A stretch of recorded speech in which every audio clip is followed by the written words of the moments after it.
j'imagine que ce dont on parle, nous, aussi, à la télé, est bien sûr à la une des journaux. Oui, les journaux nous parlent de ce qui va agiter à peu près tous oui. les franciliens. Les franciliens, parce qu'à Marseille ou à Tourcoing, on s'en fiche complètement. Pas pareil. C'est la grève de la RATP, par exemple, en couverture du Figaro ou de Libération. Le gouvernement risque de se faire pincer très fort. Titre Libé, c'est l'allusion au message qu'il y a sur les portes du métro, pour pas qu'on se coince les doigts.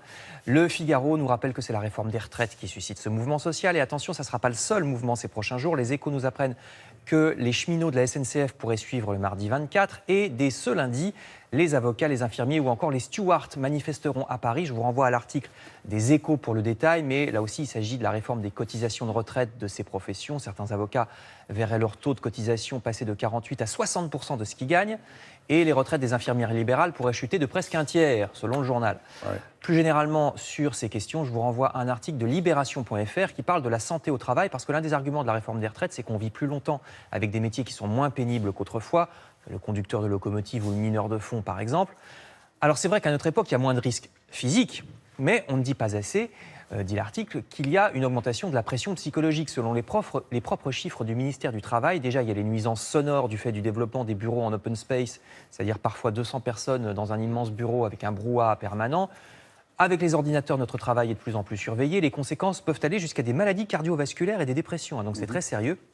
Les salariés estiment que l'intensité du travail qu'on leur demande n'a cessé d'augmenter depuis le début du siècle. Faut-il donc dire adieu au modèle social français, se demande le journal. On dit que la France est un pays impossible à réformer.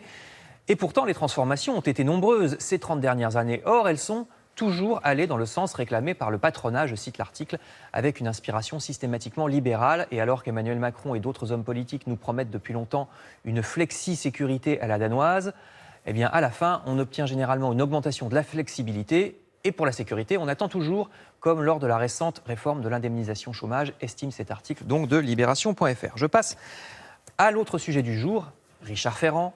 Le président de l'Assemblée s'accroche, écrit l'Humanité et refuse de démissionner alors qu'il est mis en examen parce qu'il aurait favorisé sa compagne dans une affaire d'immobilier à l'époque où il présidait une mutuelle, rappelle La Croix. C'est une mutuelle assistance entre Ferrand et Macron avec des intérêts croisés, se moque, vous voyez, le journal L'Opinion, parce que la majorité fait bloc derrière Richard Ferrand. Et pourquoi ?